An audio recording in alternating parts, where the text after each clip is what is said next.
We're going to turn to, excuse me, the method of argument analysis. And remember, I said our concern is trying to solve problems in ethics, solve problems in philosophy, and we're going to consider arguments on the various positions or in favor of the various positions that you can take with regard to the question at issue.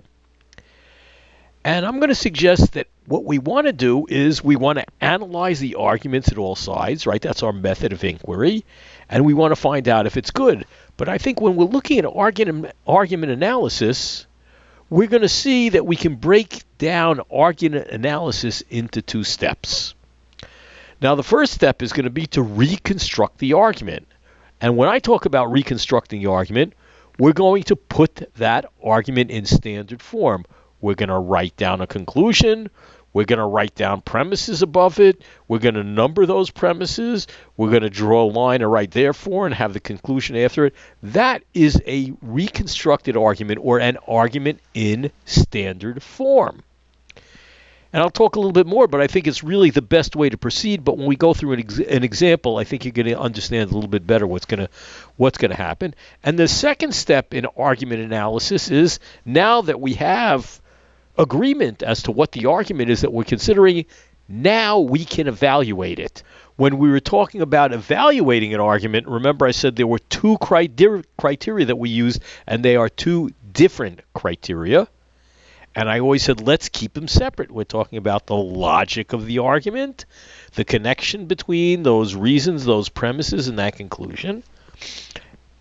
And we want to make sure that that's good. In addition to which, we also want to make sure that the premises are good, and we shouldn't put the two steps, what we call conflate, put the two steps together and confuse them.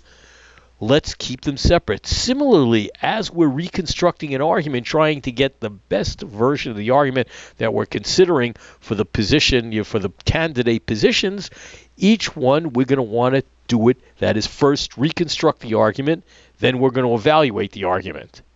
Just to foreshadow what you're going to see, it's not a 1-2 step process, because we're going to reconstruct an argument.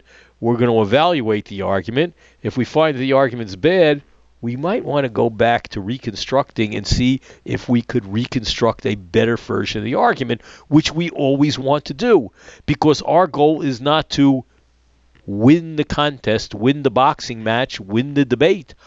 Our concern is to getting at the truth. So these are the two steps that we are going to follow. And next, we're going to turn to really reconstructing arguments and figuring out what that's all about.